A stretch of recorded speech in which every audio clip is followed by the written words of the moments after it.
state representative got a clean bill of health even after a video camera showed him accepting cash. Watch Inside Edition. Tuesday night at 7 on Channel 2. Join Paul Lindman and Melissa Mills tonight on Channel 2 News at 6:30.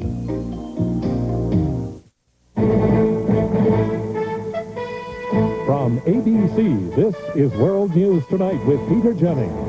Good evening. For only the second time in its history, the United Nations is about to impose economic sanctions against one of its members. The first time it was Iraq. Tomorrow it will almost certainly be Libya, because the Libyan leader Muammar Gaddafi refuses to hand over to the United States and Britain 2 men wanted for the bombing of Pan Am Flight 103. The final countdown began this morning when the World Court said it had no power to intervene and sent the matter back to the UN Security Council. Here's ABC's Barry Dunsmore. The day before the rest of the world slammed the door on Libya, Colonel Gaddafi shut the door himself. Libya today suspended all international air traffic and communications. Officially, it was a day of mourning to mark the 6th anniversary of the U.S. bombing raid on Libya. By severing international air links, Libya was imposing upon itself one of the key elements of the UN sanctions, an outright air embargo. The other international sanctions include an arms embargo and reduced diplomatic contacts for Libya. Gaddafi had hoped the World Court would help Libya escape the sanctions, but the court refused to block the United States and Britain from taking actions to force Libya to hand over the suspects in the Pan Am 103 bombing. And this afternoon, the UN Security Council dismissed Libya's final delaying tactic, an offer to turn over the suspects to Malta, a Mediterranean island nation with close ties to Libya. Late today, Secretary of State Baker left open the possibility that if Libya fails to comply with UN demands, additional sanctions, including a world embargo on Libyan oil, could be imposed. Of course, that was some consideration was given to that when this particular resolution was crafted. Whether or not the international community would have to look at the possibility of additional sanctions, I can't prejudge today. Military action to enforce the sanctions seems unlikely. But Secretary Baker chose to keep that door open, too. Today, he recalled the actions taken by the U.S. and its allies to enforce the UN resolutions on Iraq after economic sanctions had failed. Barry Dunsmore, ABC News, the State Department. There has been another warning to Iraq. Recently, the Iraqis moved anti-aircraft missiles into northern Iraq above the 36th parallel, which is forbidden, according to the terms which ended the Gulf War. Today, the American, British, and French ambassadors to the United Nations told their Iraqi counterparts that if the missiles are not removed, Iraq could face military persuasion. In Iraq itself, the Iraqis today blew up a number of buildings at the Al-Athir nuclear complex, not far from Baghdad, under the supervision of the United Nations. The UN's chief weapons inspector says the heart of the Iraqi nuclear program has now been destroyed. Still overseas, in Russia, what seems to be a truce between Boris Yeltsin and his political rivals in the Russian Republic. After more than a week of slugging it out in the Russian parliament, there is an agreement that, for the most part, Mr. Yeltsin should continue to call the shots for the Russian Republic now. ABC's David Ensor is in Moscow. Russia's parliament and its president seem to have decided they need each other after all.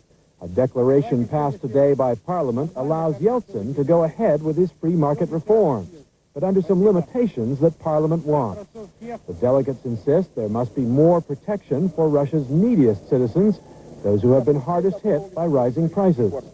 On the whole, I think this document would let us carry on with reform. Under the compromise, members of Yeltsin's cabinet would no longer need to resign, as they threatened to do yesterday. The cabinet would continue to work with the Parliament, not throw it out and hold elections, as many feared. A majority in the Parliament are former communists who might not be re-elected. But with hard times gripping Russia, some say Yeltsin must fear an election as much as the Parliament does. The problem is that in the economic crisis situation, you couldn't guarantee that the democratic forces will receive the majority. This we should face. There are still some hard feelings about the compromise, which allows Yeltsin to continue to rule by decree until December. Opponents charge he'll still have too much power.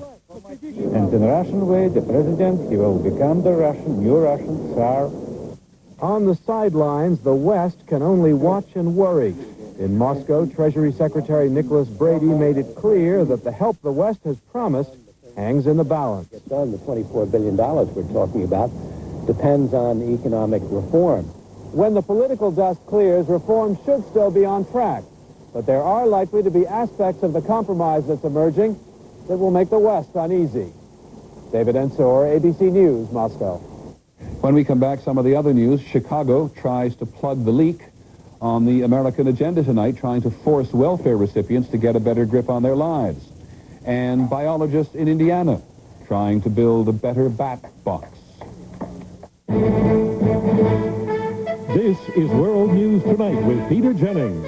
Brought to you by the Discover Car. Sold. Let's say you bought a painting. Let's say Van Gogh's Sunflowers. Let's say you used the Discover card. You'd have a little money coming back. Because with the Discover card, every single charge earns an annual cashback bonus. Nice. It pays to Discover, the card that pays you back.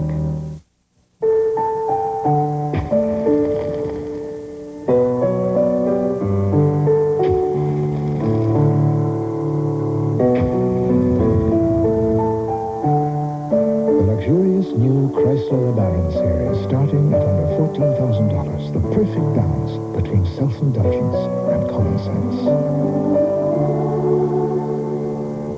Now get $1,000 cash back on Chrysler LeBaron sedan, the best value in its class. There's been a major break tonight in one of the nation's most bitter labor disputes. A federal mediator has announced that the United Auto Workers Union is going to end its strike against Caterpillar, the world's largest manufacturer of earth-moving equipment. In return, Caterpillar will stop hiring replacement workers. Then the two sides will sit down and try to work out a new contract. In Chicago, millions of gallons of water and even fish continue to fill some of the city's buildings' basements. The man who the mayor says knew this problem was coming is without a job. Here's ABC's Chris Bury. By late today, tons of cement, dirt, and rocks had slowed but not completely plugged the leak into an old tunnel system below the Chicago River. This afternoon, Chicago's Mayor Daley said the disaster could have been avoided. He showed a videotape shot in January by a cable TV company. This is a cave-in. The tape showed tunnel walls caving in and seepage several feet deep. 3 months ago, city officials were notified. They held meetings, wrote memos, took bids of about $10,000 to fix the damage, but in the end, did nothing. Today, Daley fired his chief of transportation. This was not a minor oversight. The cost of the city, business community, and the people of Chicago will be enormous. For a second straight day, much of downtown had no power. Rush hour was a mess. The Chicago Board of Trade was shut down again, costing traders millions in markets around the world. The Chamber of Commerce figures Chicago businesses have already lost more than $100 million. Normally, I would do around $40,000 today. And I would imagine today probably only do a couple of $1,000s. The power company worked to restore electricity, shut off because some transformers were submerged in 20 feet of water. And on the busiest tax day of the year, the Arthur Anderson accounting firm had to move thousands of returns to a temporary office. For taxpayers caught in the flood, the IRS offered its sympathy, a one-week filing extension. Chris Bury, ABC News, Chicago.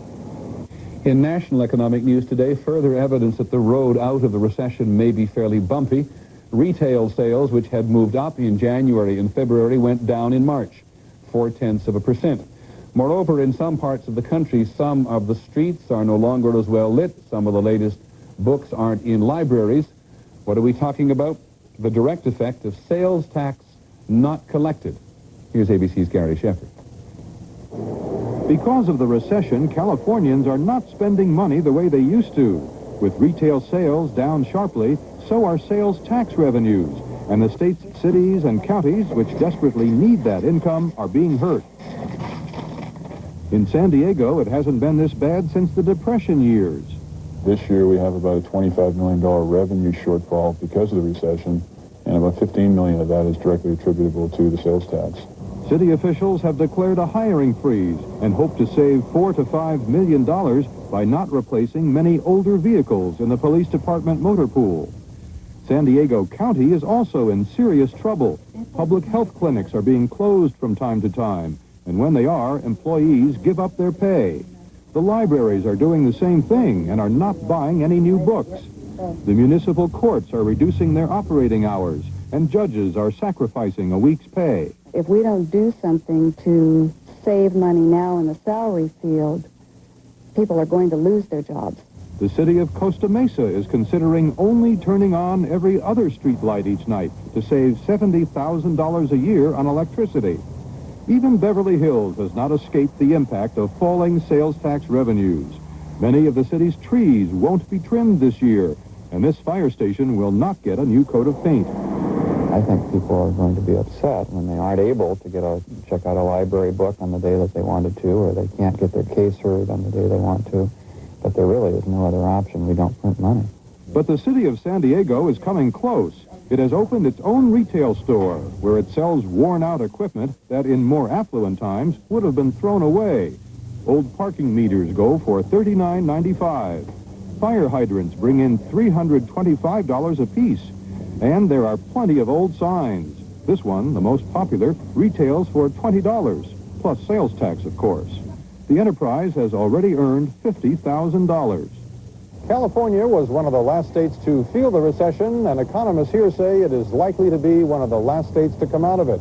So local officials expect the hard times to continue well into 1993. Gary Shepard, ABC News, San Diego.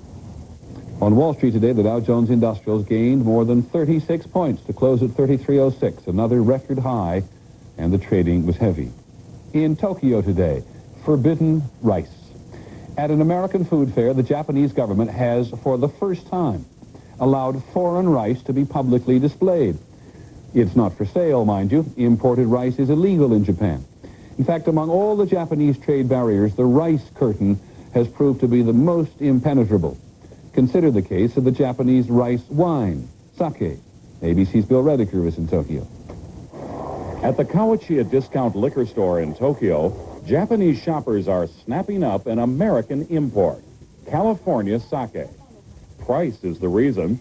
Even after shipping costs and import duties are paid, U.S. sake, made from California rice, sells for 30% less than sake made in Japan. The cheaper it is, the better it is for us consumers. Since January, Kawachiya has sold about 18,000 bottles. The manager says he could sell more, but the California brewers refuse to supply it. Why? Turns out that the American companies are actually affiliates of Japanese sake makers, who are worried that the cheaper U.S. brew could threaten the higher prices of their domestic sake. And there is another reason, and it involves rice, one of the main ingredients of sake. Japanese rice growers are putting pressure on Japanese brewers by saying that they will not supply brewers with rice if they import sake from America. Since it is illegal to import foreign rice here, Japanese farmers who charge 6 times the American price have the upper hand. At Gekkeikan Brewery in Kyoto, Japan's largest sake maker acknowledges it all seems to border on collusion. Politically speaking, it's a very touchy point, isn't it? So, for most Japanese, the traditional cup or two of sake will continue to cost more than it should, as long as one of Japan's oldest trade barriers, the rice barrier, remains in place. Bill Rediker, ABC News, Tokyo. We'll be back in just a moment.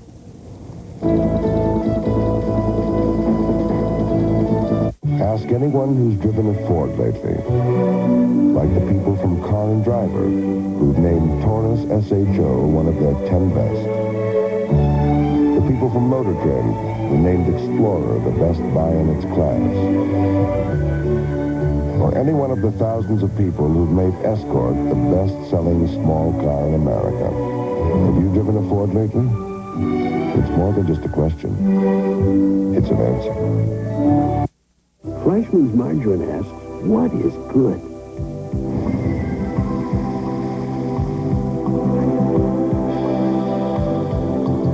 Fleischmann's margarine. Be good to yourself. Somebody put these Harvest Crisps in the wrong box. Delicious. Right, so what's a delicious cracker like that doing in a box that says low fat, no cholesterol? Beats me. I mean, if Harvest Crisps are so good for you, how come I can't stop eating them? I don't know, hon. I love them. This is regular. This is better. This Bayer is regular. For headaches, Anacin is better. Why better? Regular Bayer has one ingredient. Anacin has two. A pain medicine plus a second ingredient that makes it work better. Get Anacin. Get better.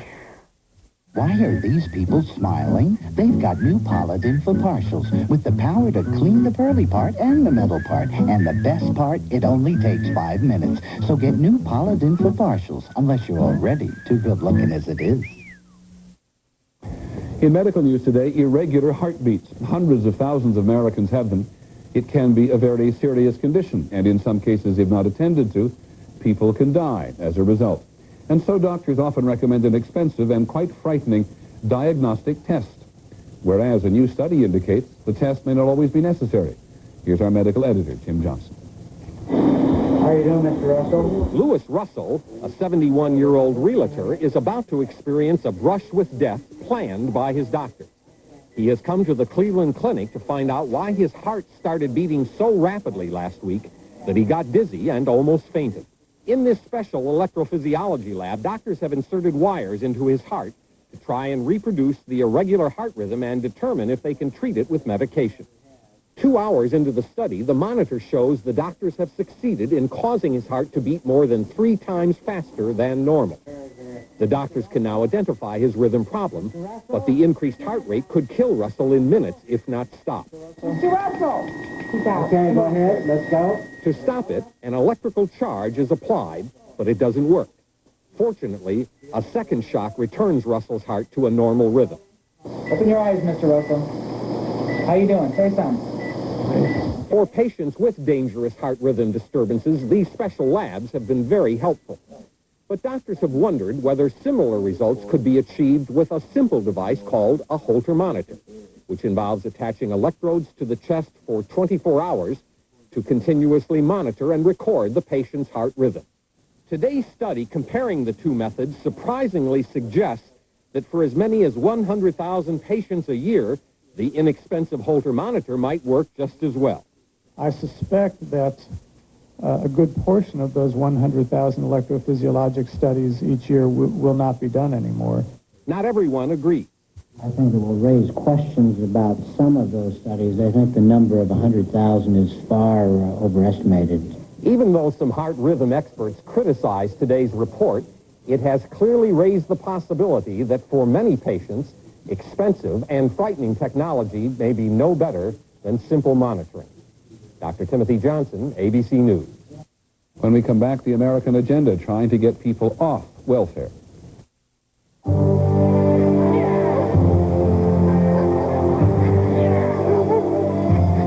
When you go out for groceries only once every 4 months, you make your choices a bit more carefully. You check the facts. And of the 50 leading cereals, you'll find only one that's low in sugar and a good source of fiber and made from whole grain oats, Cheerios. It makes choosing your cereal a simple matter. Once you get to the grocery store, choose smart. Choose Cheerios.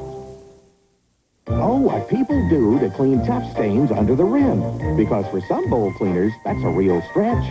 Try a different angle. The Angle Neck of Lysol Toilet Bowl Cleaner. It easily goes under the rim and wipes out stains and germs. Don't get bent out of shape. Get Lysol Toilet Bowl Cleaner, the heavyweight with a powerful angle on cleaning. Recession. Daycare. No time. You never needed it more.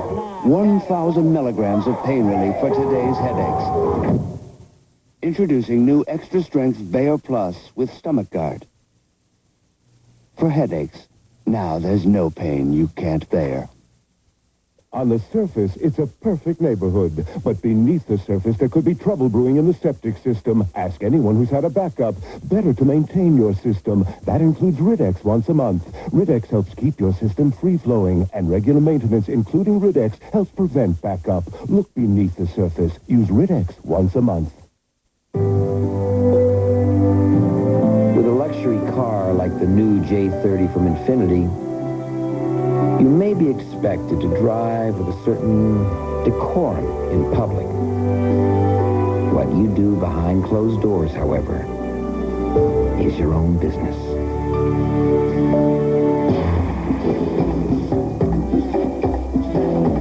The new Infiniti J30 makes you want to take up driving again, doesn't it? We've put the subject of welfare reform on the American agenda tonight to address the growing frustration with the welfare system. There is now a fairly widespread feeling, justified or not, that some welfare recipients are not doing enough to get off the dole.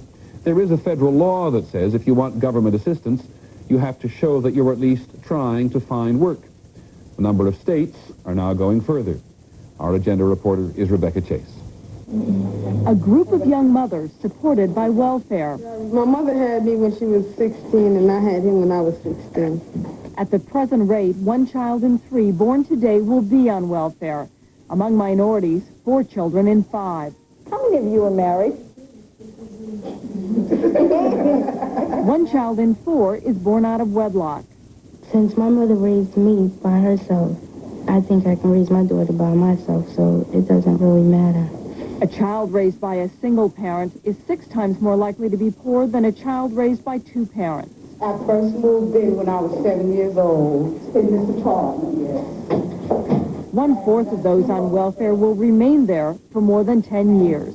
Then I moved into this apartment here. Marcia Hankerson, with 6 children, has been on welfare 20 years. Do you feel like you owe the taxpayers anything for them helping you support your children? Well, I never really thought about that. That never came to my mind. The new wave of welfare reform is attempting to force recipients to think about their obligation. The public wants to help the poor, but at the same time it wants them to do something to help themselves. So the idea is to set up a kind of moral contract where, yes, we help you and you should get some help from society, but at the same time you should manage your lives better. In fact, the average recipient receives welfare for less than 4 years and has only 2 children. But these reforms are aimed at long-term recipients, an attempt to change their behavior. In California, the governor wants to reduce benefits for those who stay on welfare for more than 6 months. Ohio offers a bonus of $62 a month to teenage parents who stay in school and a comparable cut for those who do not. Maryland plans to cut benefits 20% if a parent fails to get health care for a child or ensure school attendance. Wisconsin already reduces welfare up to $200 a month if a child skips school. And New Jersey has passed a new law that includes the most controversial reform of all. Unlike in other states, a mother will no longer receive an automatic increase in her welfare check when she has another child. Why should you teach those who are poor values that are not held as values in American working society? Assemblyman Wayne Bryant sponsored the new law. We do not, as a condition of your employment, automatically give you a raise because you have children. But Senator Daniel Patrick Moynihan, the Senate's leading authority on welfare, worries that the law will hurt children. When you have a 6-month-old child in your arms, you can't say, we'll show you, kid. It's too late. They're here now. So we have to deal with the problem at hand because they're here. Rosemary Freeman, 6 years on welfare with 5 children, says the law would not have affected her. It just happened, you know. I was taking birth control and it still happens. But Marcia Hankerson thinks the change will have an impact. Oh, yes, it would. It would have made me want to really get out there and do for myself. Still, Moynihan is skeptical. If there is anything we have learned in the 20th century, it is that the efforts by government to change behavior rarely succeed. This is so radically contrary to the way Americans think about government, usually, that we would not be doing it if we were not been driven to it by the nature of the problem. The nature of the problem can be seen in the Hankerson apartment, where Marcia's 14-year-old daughter is 8 months pregnant. Rebecca Chase, ABC News, Jersey City, New Jersey. We'll have our final report in a moment.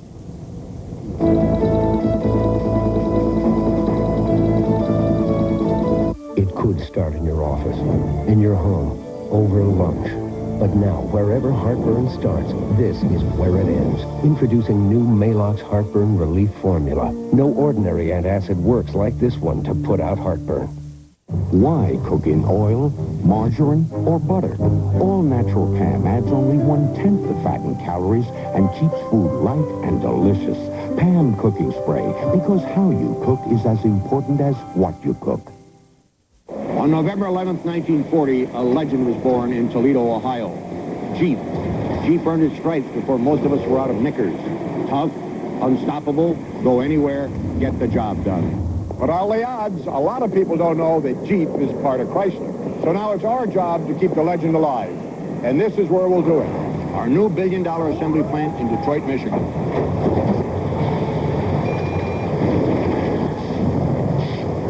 Before the first Jeep came down the line, our workers had the most intensive quality training in the history of Chrysler. And this is a new Jeep Grand Cherokee, a lot more room inside, and the only sport utility with four-wheel analog brakes and a driver's airbag standard. Every inch a Jeep. To some people, Jeep is for climbing to the top of the world or just going out on the town. To us, Jeep is what all four-wheel drives are measured against. Always will be. Hey, in this business, you lead, follow, or get out of the way. Tonight on Nightline, AIDS in Uganda. It may seem a world away, but it's a heterosexual epidemic that could foreshadow the shape of things to come here tonight. Finally from us this evening, the case of the Indiana bats. This is not a baseball story. It is rather another example of man creating a problem for nature and then having to come up with a creative solution so as not to make matters even worse. This is the time of year when Indiana bats usually emerge from hibernation in caves and settle into their summer homes on the edge of the Indianapolis airport.